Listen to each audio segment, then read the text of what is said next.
যেরকম ধরে অর্ধেকভাবে চালাচ্ছি। হ্যাঁ, মানে ফুল ছাড়ি নাই, হাতের মধ্যে হালকা করে ধরে রাখছি, কিন্তু এদিকে আমি পিক আপ কুচাচ্ছি, জোরে জোরে টানছি, বুঝছেন? কিন্তু এইখানে ক্লাস অর্ধেক ধরে আছি। তো হোন্ডা সিবি 160R, এই গাড়ির মাইলেজ সচরাচর 45 থেকে 50-এর ভিতরেই থাকে। কিন্তু আমি যে টেকনিকে চালাই, যেমনি গাড়িটা ইউজ করি, ওভারঅল 50-এর উপরে মাইলেজ আমি পাচ্ছি এখন পর্যন্ত। আর কিভাবে পাচ্ছি, কেন পাচ্ছি, এটা আমি আপনাদেরকে শেয়ার করব। যে প্রথমত যে বিষয়টা, সেটা হলো আপনাকে অবশ্যই এই যে ক্লাসের যে ব্যবহার আছে, হ্যাঁ, এই ক্লাসের ব্যবহারটা কম করার চিন্তা ভাবনা করতে হবে। যদি ক্লাসের ব্যবহার আপনি কম করতে পারেন, তাহলে আশা করা যায় আপনি মাইলেজ ভালো পাইতে পারেন। ক্লাসের ব্যবহার বলতে অনেক দ্রুত, এমন দ্রুত স্পিডে যাচ্ছেন, হ্যাঁ, এখানে ক্লাস ধরলেন, ঠিক আছে, আর মাঝে মাঝে এরকম থ্রোটল মারা শুরু করলেন, হ্যাঁ, এভাবে এভাবে, তো মাইলেজ ড্রপ করবে, মাইলেজ ভালো পাবে না, তেল বেশি খাবে।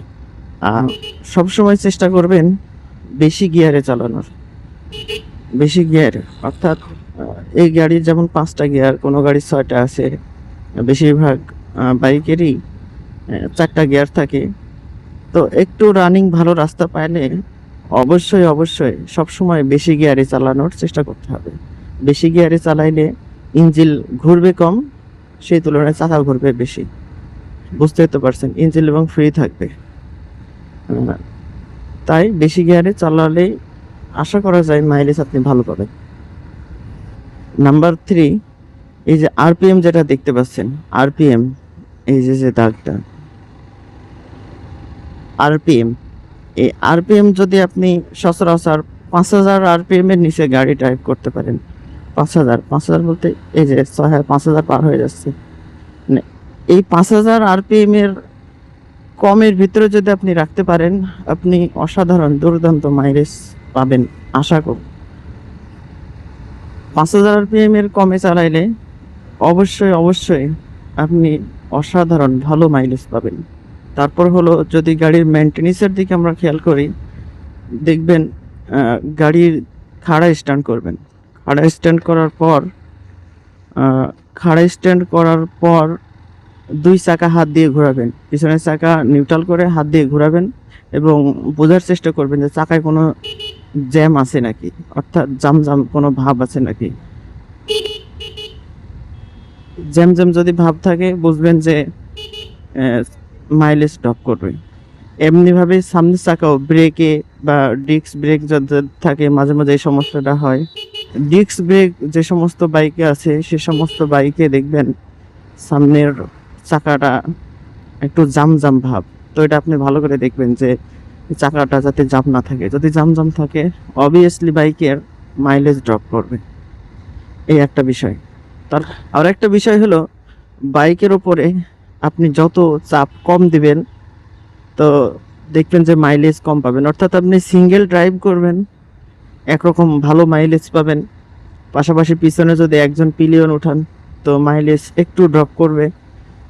সেই সঙ্গে যদি পিছনে 3-4 জন লোড করে যদি চালান, অর্থাৎ গাড়ির উপর সর্বোচ্চ হাই লোড দিয়ে চালান, তো মাইলেজ ভরপুরভাবে ড্রপ করবে।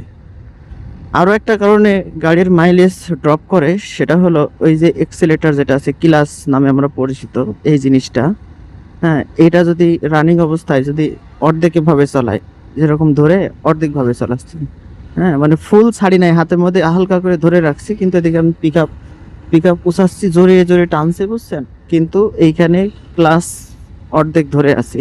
তো এখানে 2টা ক্ষতি হয়।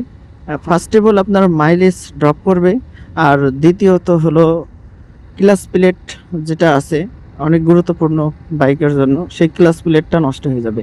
এবং ক্লাস প্লেট যখন নষ্ট হয়ে যাবে, ওইটা তখন কন্টিনিউ আপনার মাইলেজ কম দেবে। তাই এই ব্যাপারে একটু সাবধান।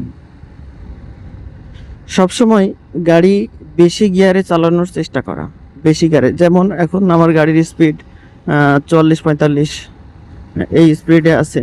তো এই স্পিডে মনে করেন আমি 2 বা 3 গিয়ারে গাড়ি চালাচ্ছি, তাহলে প্রচুর মাইলেজ ড্রপ করবে। যেমন এখন 5 গিয়ারে চালাচ্ছি, গিয়ার 2টা কমাই দিলাম, তো দেখেন গাড়ির আরপিএম অটোমেটিকলি বেশি, গাড়ির আরপিএম অটোমেটিকলি বেশি, 3টা গিয়ারে আছে। এইভাবে যদি গাড়ি খেঁচি খেঁচি টান দেন, বুঝছেন, তাহলে ভরপুরভাবে মাইলেজ ড্রপ করবে। সুতরাং এইভাবে আমরা না করি। আমাদের বেশি মাইলেজ পাইতে হলে অবশ্যই সবসময় চিন্তা ভাবনা করবেন বেশি গিয়ারে চালানো, ক্লাচ প্লেট ছেড়ে দিয়ে চালানো, এবং আরপিএম 5000-এর নিচে চালানো। তাহলে আশা করা যায় আপনি একটা ভালো মাইলেজ পাবেন যে কোনো বাইক থেকেই। তো আজকের মতো ভিডিও এখানে শেষ করে দিলাম। আমার এই ট্রিক্স যদি আপনাদের কাছে পছন্দ হয়ে থাকে অবশ্যই একটা লাইক করবেন, একটা কমেন্ট করবেন যে আরও কিছু বাদ পড়ছে কিনা, ভুল হয়েছে কিনা। পাশাপাশি ভিডিওটা শেয়ারও দিতে পারেন। আসসালামু আলাইকুম ওয়া রাহমাতুল্লাহ।